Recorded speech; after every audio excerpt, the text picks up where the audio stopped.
Hello guys, तो कैसे हैं आप लोग। मेरे ख्याल से आप लोग अच्छे ही होंगे। तो आज हम बात करेंगे लोकेशन का चैप्टर नंबर 586। तो एपिसोड के स्टार्टिंग में हम किंग ऑफ जियाल्डो को देखते हैं, जो एक ईमेल वाली स्माइल के साथ बोलता है, क्या प्रेसिडेंट की हत्या करना गलत नहीं होगा, है ना। कीटे किम कहता है, कितनी खुशी की बात है कि मुझे ये सब इतना बुरा नहीं लगता। फिर किंग ऑफ जियाल्डो कहता है, मेरी चुन्नी, मेरी प्यारी चुन्नी, आप थोड़ा उन अंकल के साथ जाके बाहर खेलो। फिर वह टकला यहाँ से उस बच्चे को लेके चले जाता है। कीटे किम कहता है, कितनी अजीब बात है कि जियोल्डा का किंग बच्चों को भी हत्या करता है और मेरा बच्चा वहीं पर है। हाँ, मैंने तुम्हारे बारे में सुना है। जेम्स ली ने तुम्हारी मदद की थी जब उसने फर्स्ट जनरेशन को खत्म किया।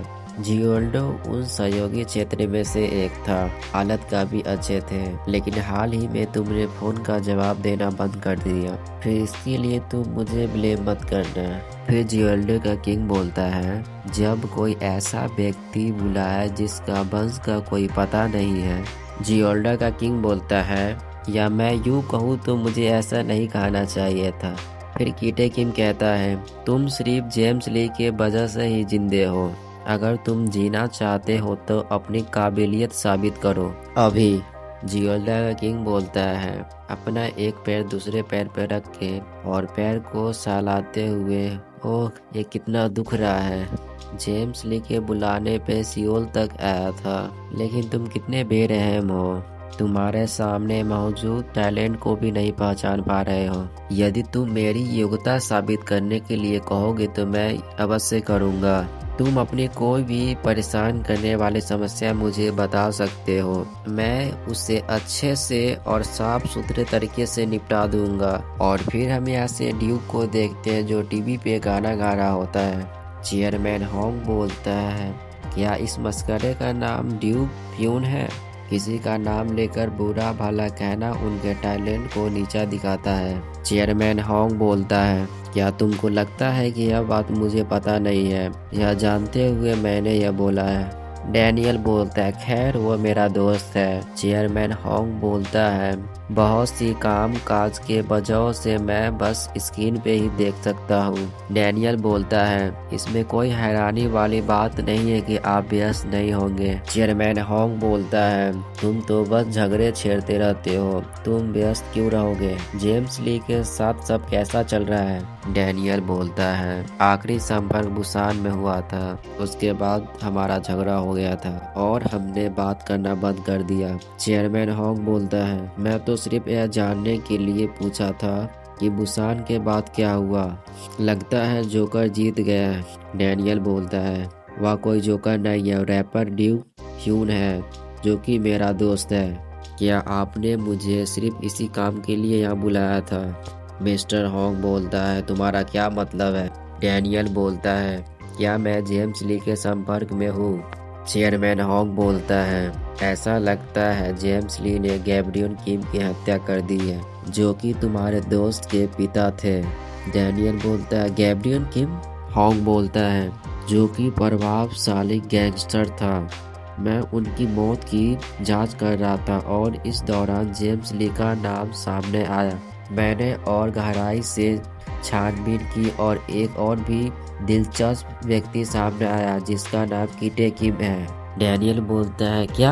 होंग बोलता है, ज्यादा हैरान मत हो, लोगों ने निश्चित रूप से गैब्रियल किम की हत्या की है, लेकिन इसका कोई सबूत नहीं है। मैं सोच रहा था कोई ऐसा व्यक्ति है जो इस घटना के बारे में जानता हो। फिर डैनियल को जीनियम पार्क के याद आता है और डैनियल जाने के लिए खड़ा हो जाता है। चेयरमैन होंग बोलता है, कम से कम पूरी वीडियो तो देख लो। डैनियल बोलता है, मैंने उसे जीतते हुए देख लिया, मेरे लिए यही काफी है। खैर, मेरा एक सवाल है, क्या आप गैब्रियल किम की मौत की जांच कर रहे हैं, क्योंकि आप चेयरमैन होंग है जेम्स ली को भी निशाना बना रहे हैं। चेयरमैन होंग बोलता है, डैनियल, मुझे उन बदतमीज बच्चों की क्या परवाह। मैं किसकी तलाश में हूँ यह काफी ऊपर है, एक बड़ा दुश्मन है।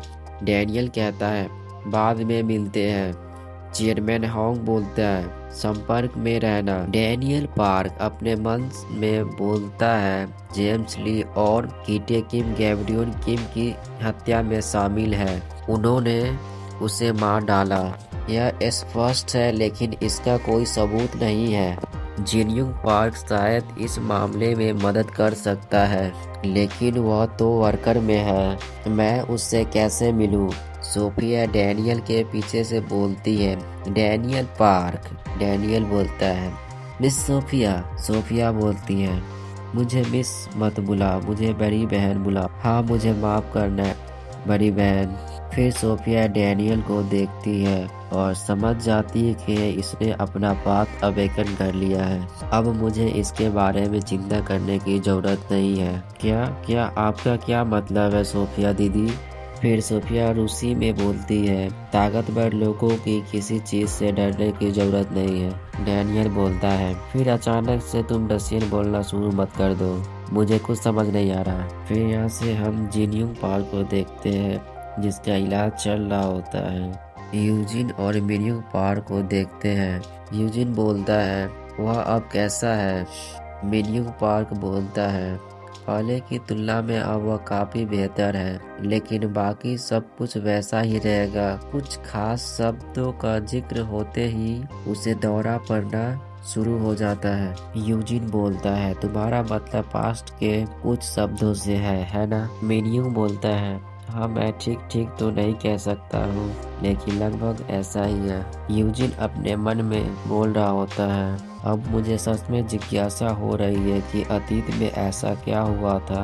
अतीत में ऐसा क्या हुआ था कि इसने ऐसा क्या देखा था कि यह इतना पागल हो गया। मिनयुंग बोलता है चेयरमैन आपसे कोई मिलने आया है जिसका नाम डैनियल पार्क है। यूजिन बोलता है उसे बाहर निकाल दो। मिनयुंग बोलता है हम ऐसा ही करने वाले थे लेकिन हम ऐसा नहीं कर सकते हैं, उसने अपने साथ कुछ लाया है। वह एक ब्लैक बैच है, आपको उससे मिलना ही होगा। डैनियल कॉफी पी रहा होता है, बोलता है यह बहुत ही कड़वा है। यूजिन बोलता है हाँ बिल्कुल वैसे ही जैसे मुझे महसूस होता है। डैनियल पार्क क्या यह अब समय नहीं आ गया है कि तुमको यह ब्लैक बैच उतार देना चाहिए? ऐसा लगता है कि तुम बारी बारी से इसे दूसरे डैनियल पार्क से बदलते रहते हो। डैनियल बोलता है मैं इस अनमोल चीज को अभी नहीं खोज सकता लेकिन यह कितना रोमांचक है कि चाहे मेरे पास बैच हो या नहीं तुम मुझसे मिल ही नहीं सकते। यूजिन बोलता है मैं ऑर्गेनाइजेशन के नियमों को नहीं तोड़ सकता, अगर मैं ऐसा करता हूँ तो इसको फॉलो कौन करेगा? डैनियल बोलता है नियमों की बदौलत ही मुझे तुमसे मिलने का मौका मिला। यूजिन बोलता है डैनियल पार्क बहुत हो गई फालतू की बातें, कोई भी चीज हमें दोस्त नहीं बना सकती। तो पॉइंट पे आए, मुझे पता है कि तुम मुझसे कोई काम करवाने आए हो। डैनियल बोलता है मैं जिनयुंग पार्क से मिलना चाहता हूँ। यूजिन बोलता है आखिर क्यों मिलना है? डैनियल बोलता है मैं यह नहीं बता सकता, मुझे कुछ पता लगाना है और हो सकता है कि वह ऐसा व्यक्ति हो जो इसे जानता हो। यूजिन बोलता है नहीं तुम मुझसे नहीं मिल सकते। डैनियल बोलता है मुझे पता था। यूजिन बोलता है मुझे तुम्हारा एहसान क्यों करना चाहिए, तुमने वर्कर के साथ जो कुछ भी किया उसके बाद। डैनियल पार्क क्या तुम्हें सच में लगता है कि मैं तुमसे मिला था क्या ब्लैक बैच की वजह से? डैनियल बोलता है तुम्हारा क्या मतलब है? यूजिन बोलता है चलो बातचीत करते हैं। फिर यहाँ से सीन शिफ्ट होता है, हम देखते हैं प्री जनरेशन के लाइटनिंग चोई जिसके सामने कुछ रामेन रखा हुआ होता है। लाइटनिंग चोई बोलता है वाह क्या शानदार दावत है, तुम इतने घायल होने के बाद भी मेरे लिए इतना अच्छे से खाना बनाया, तुम मुझे रुला दोगे।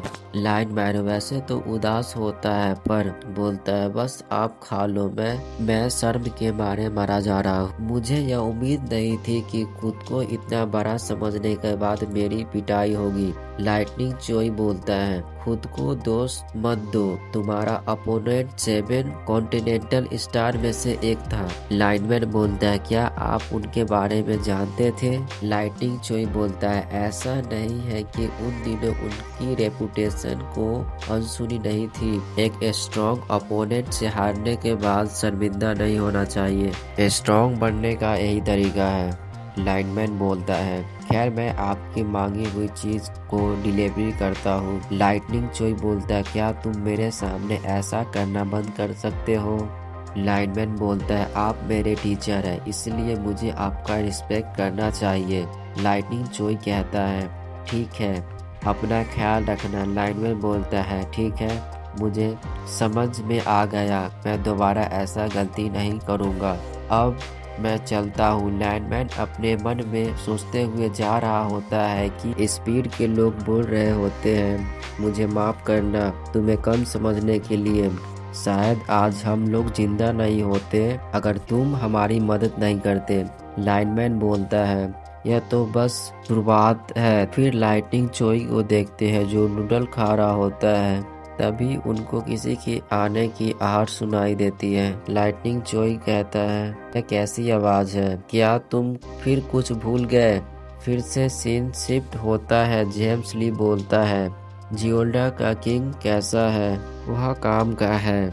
मुझे लगता है कि अब मुझे समझ आ गया है कि तुम उसका इस्तेमाल क्यों करते रहे, वह फ्यूचर में काम आएगा। जेम्स ली बोलता है, मैंने सुना है कि तुम आगे बढ़ रहे हो मेरे द्वारा बताई गई योजना के अनुसार, तो तुम लोगों को कब बाहर निकालोगे? मैंने जो फोटो दी है, कीटे किम इस्माइल के साथ कहता है, यह पहले ही शुरू हो चुका है। और फिर यहाँ से सीन शिफ्ट होता है। लाइटनिंग चोई बोलता है। लाइटनिंग चोई खुश हो जाता है और कहता है, अरे देखो तो कौन आया है, कितना लंबा समय बीत गया। प्री जनरेशन के जेंटलमैन। जेंटलमैन बोलता है, तो तुम कैसे हो? तुम्हारी सेहत ठीक नहीं है? प्लीज बैठे रहो। लाइटनिंग चोई बोलता है, तुम कमीने, तुम्हारे बॉस ने मेरा पैर काट दिया। बेशक मैं बहुत अच्छा रहा हूँ। जेंटलमैन कपड़े पे सेंट मार रहा होता है और साथ में बोलता है, क्या तुम इसी कूड़े कचरे के ढेर में रहते हो? लाइटनिंग चोई बोलता है, मुझे तुम्हें दिखाने में शर्म आ रही है। मेरा मतलब तुम अपनी उम्र में महिलाओं के सहारे जीते हो, इसलिए जाहिर सी बात है कि मुझे शर्म आ रही है। वैसे तुम कैसे हो? क्या अब भी तुम अमीर महिलाओं को भला फुसलाकर उन्हीं के पैसों पर जी रहे हो? क्या तुम अभी भी पुराने महिलाओं से मिलते हो? जेंटलमैन बोलता है, प्यार के भी कई रंग हैं, तुम्हें पता है ना, लेकिन उनकी मृत्यु हो गई है। क्या तुम आजकल भी नाच सकते हो? हाँ, मुझे लगता है तुम्हारे पास अब पैर नहीं है। शायद मेहनत करने से फिर से खड़े हो सकते हो। लाइटनिंग चोई कहता है, सलाह के लिए तेरा धन्यवाद, लेकिन तुम्हें जेंटलमैन क्यों कहा जाता है? जेंटलमैन कहता है, मुझे बिल्कुल भी समझ नहीं आ रहा है कि तुम किस बारे में बात कर रहे हो। पहले के दिनों हम हमेशा फाइट करते रहते थे। लाइटनिंग चोई बोलता है, हाँ मैं समझ सकता हूँ, हम शुरू से अंत तक एक दूसरे से बस लड़ते ही रहते थे। जेंटलमैन कहता है, इसीलिए मैं आज हमारे बीच की दुश्मनी को खत्म करने आया हूँ। कि तभी अचानक से जेंटलमैन एक अटैक करता है, जिसके कारण लाइटनिंग चोई का पूरा गर्दन ही टूट जाता है। जेंटलमैन लाइटनिंग चोई के सर पे परफ्यूम मारते हुए बोलते हैं, मुझे उम्मीद नहीं थी कि तुम एक सरप्राइज अटैक से ही मर जाओगे। मुझसे ज्यादा नाराज मत होना। क्या आपने दोस्त की मदद करना ही आपको दोस्त नहीं बनाता? लाइनमैन बोलता है, इस परफ्यूम की खुशबू अभी भी आ रही है, आखिर उस बुड्ढे ने इसका कितना इस्तेमाल किया है। तो वीडियो अच्छा लगे तो लाइक करो, सब्सक्राइब करो एंड शेयर करो। तो फिर मिलते हैं नेक्स्ट वीडियो में।